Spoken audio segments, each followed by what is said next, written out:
Bienvenue sur les fiches poissons de Monsieur Deg. Allez, c'est parti.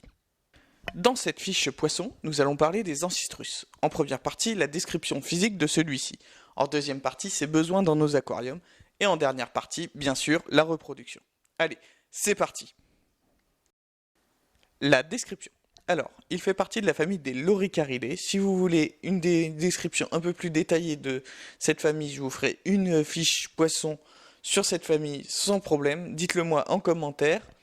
Alors, on commence tout de suite par la morphologie. Donc, il a un museau arrondi, il a des excroissances sur ce museau qui permet de les sexer.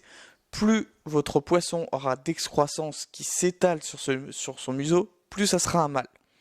Si vos excroissances sont situées que à cet endroit, regardez, une petite flèche là sur la photo, c'est une femelle. Si vos excroissances sont que sur le long du museau.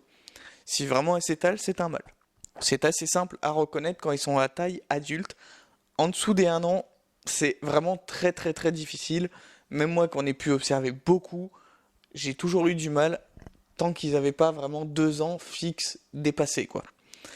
Après, ce que je peux vous parler, c'est des nageoires. Donc il a une nageoire dorsale beaucoup plus petite que son confrère le pléco, et une nageoire caudale, pardon, donc l'arrière, qui est complètement pleine. Faut savoir que chez le pléco, elle est en V. Elle est en fait fendue. Il y a vraiment la partie haute et la partie basse. Que chez l'ancistrus, vous avez qu'une seule et unique nageoire. Pourquoi je vous parle de ça et pourquoi je vous parle des plécos en même temps? Parce que je veux vraiment vous sensibiliser sur le fait de ne pas acheter de plécos et plutôt de favoriser les ancistrus qui sont plus adaptés à nos aquariums. Car la taille d'un ancistrus varie vraiment très peu. Elle fait environ 15 cm. Après, vous aurez des sources qui vont vous dire que c'est entre 10 et 20.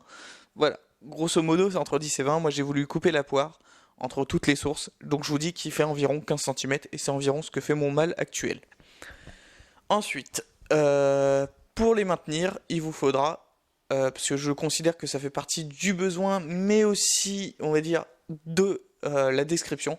Donc, il vous faudra au minimum 200 litres pour les maintenir. Et il leur faudra un groupe ou en couple.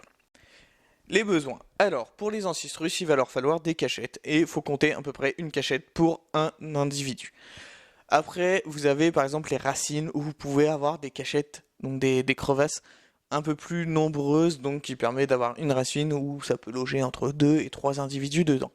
Après, les rochers, pareil, vous pouvez, avec des petits rochers, des petits cailloux, faire des petites cavités qui, chacun aura sa petite cavité, et voilà, ils seront en paix tranquillement dedans.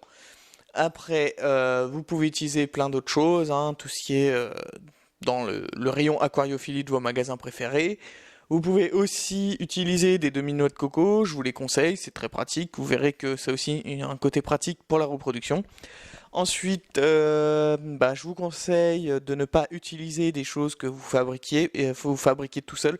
J'ai vu beaucoup de tutos sur internet, j'ai un peu traîné dessus, sur YouTube surtout, j'ai traîné dessus, et j'ai trouvé beaucoup de tutos qui font ça avec de la mousse expansive, qui rajoutent de la résine alimentaire. Alors déjà, pour savoir si votre résine alimentaire elle est vraiment pas toxique, ça va être compliqué, il faut être vraiment sûr à 100% de la non-toxicité de la résine. La mousse expansive, cherchez pas, ça c'est toxique. Donc imaginez, vous avez fait votre décor, vous êtes tout content, machin, vous le mettez dans votre bac, et en fait la résine alimentaire que vous avez mis autour, il y a une petite fissure qui s'est faite, et malheureusement ça va tuer tout votre bac parce qu'il y aura des produits toxiques qui vont se mettre dans votre bac, et tous vos habitants vont mourir. Et je rappelle que l'aquariophilie, c'est de maintenir des animaux dans le plus sain des milieux, et surtout qui leur permettent de vivre correctement et agréablement. Après, on fait tous des erreurs, ça c'est vrai, faut les admettre, faut trouver pourquoi, faut s'améliorer, et c'est comme ça qu'on progresse, hein. Moi, je dis pas non plus que je n'ai fait 0 erreur dans ma vie, hein. J'en ai fait. Après, pour l'alimentation, faut une alimentation assez variée. Il faut varier dans le sens où vous pouvez leur apporter des petites granulés que vous trouvez dans le commerce, donc les petites pastilles aussi. Les granulés, c'est souvent ce que j'appelle un granulé, c'est les résidus de vos poissons. Donc là, moi, comme vous voyez, j'ai des scalaires dans mon bac, et le reste de la nourriture est mangé en fait par mes ancistrus, donc tout ce qui tombe au sol. Après, vous pouvez là aussi leur donner des légumes. Je vous conseille des légumes bio pour le pesticide. C'est quand même mieux que de leur mettre des légumes où il y a du pesticide. Ça peut déséquilibrer votre bac, ça peut leur faire des maladies. Ça peut poser beaucoup de problèmes. Donc vraiment, limiter le taux de contamination. Et pour aussi ce taux de contamination, je vous conseille de les pocher. Donc quand on appelle de pocher un légume, c'est de le mettre dans de l'eau bouillante pendant quelques minutes.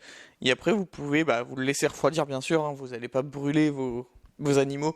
Vous le laissez refroidir dans de l'eau de l'aquarium. Moi, je prends par exemple un petit pot, je le mets, hop, je mets le légume à refroidir dedans. Et comme ça, après, je balance le tout dans l'aquarium. Comme ça, j'ai pas de choc ni rien de température. Et vu que c'est de l'eau de l'aquarium qui a refroidi le légume, c'est aussi de l'eau qui peut retourner dans l'aquarium, sans souci.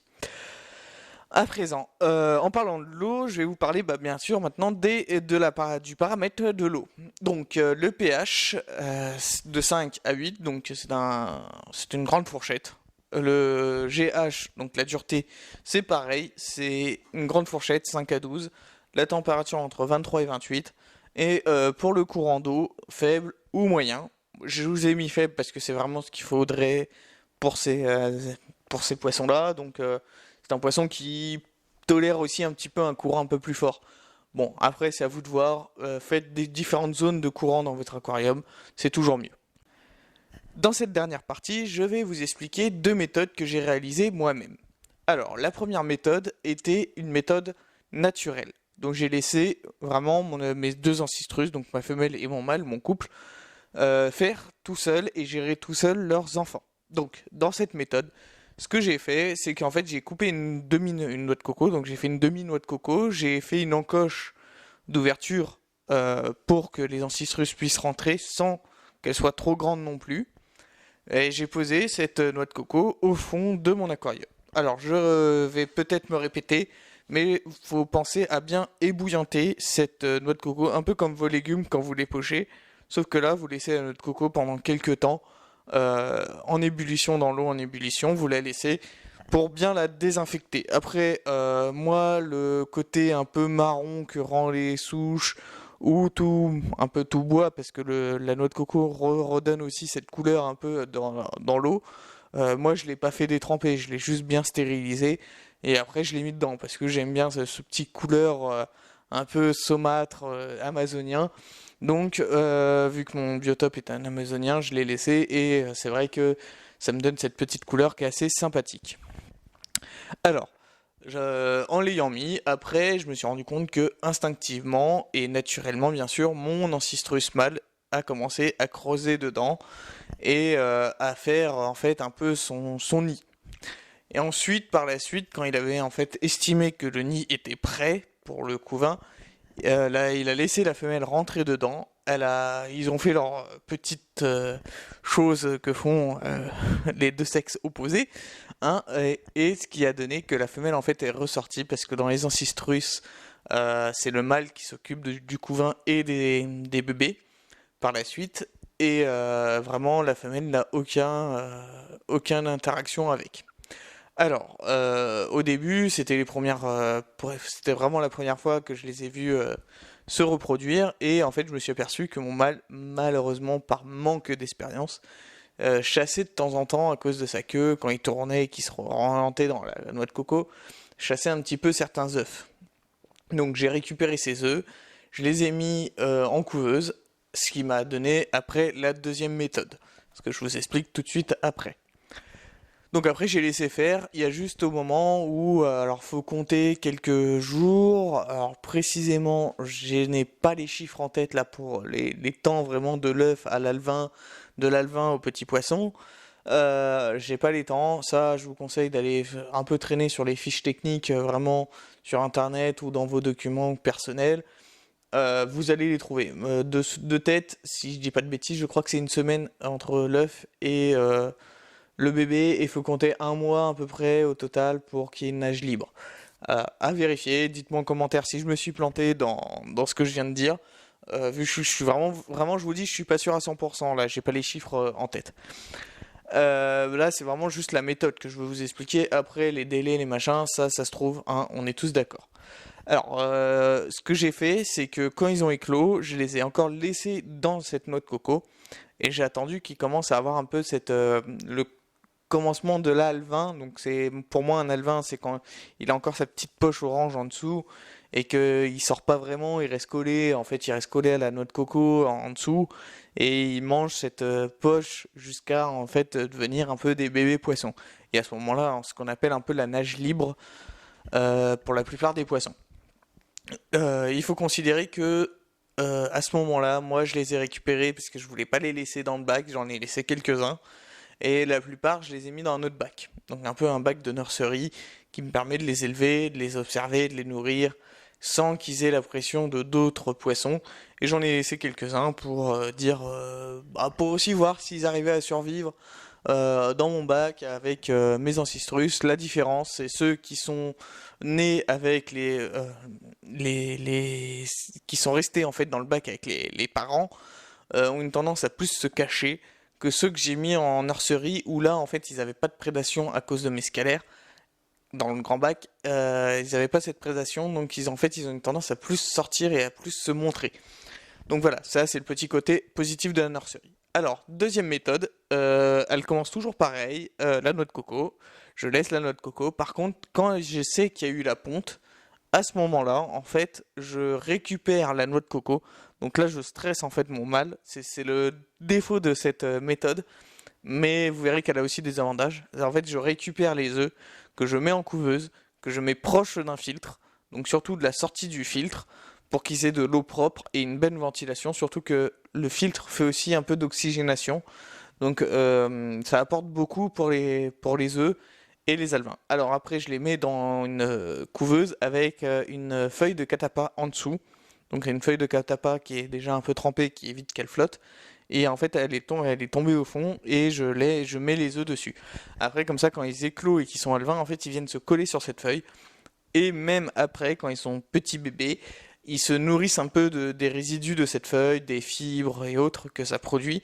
C'est très bon. Les feuilles de catapa sont très bons aussi pour vos crevettes. Si vous en avez chez vous, je vous les conseille. C'est excellent. C'est aussi un antibactérien. C'est un peu un fongique naturel pour les aquariums. De ce que j'avais pu lire il y a quelques temps sur la feuille de catapa. Donc en fait, elle a plein de vertus qui sont très bien. Si vous voulez que je pousse un peu plus la feuille de catapa, dites-le moi en commentaire, il n'y a pas de souci, je vous ferai pareil, une petite fiche sur la feuille de catapa, les apports qu'elle fait, les avantages pour tel type de poisson, les inconvénients s'il y en a pour d'autres.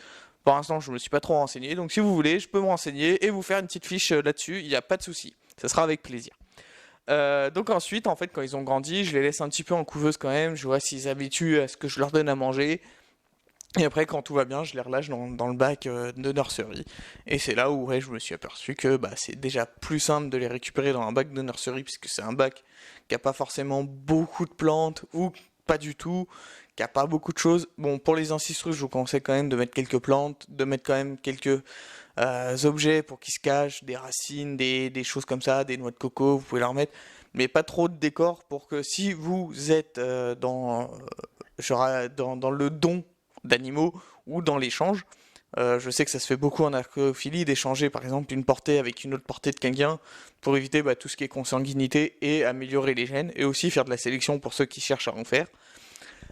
Voilà, c'est le petit côté pratique de les mettre dans un peu un bac à part pour eux et pas les laisser dans le bac communautaire. L'avantage du bac communautaire, c'est qu'ils sont avec les parents, ils sont plus ou moins protégés par eux parce qu'il les tolère jusqu'à un certain âge, et après, il s'habitue aussi à la prédation des scalaires, donc il s'habitue à mémoriser que tel poisson, c'est un peu dangereux pour eux, et ils préfèrent se cacher quand ils sont petits, et après, bien sûr, plus ils grandissent, plus ils prennent confiance, et bien sûr, après, ça sort. J'espère que cette vidéo vous a plu, je vous laisse avec la dernière vidéo sortie, et une vidéo random, n'hésitez pas à vous abonner, et à me mettre un petit pouce bleu. Allez, tchuss!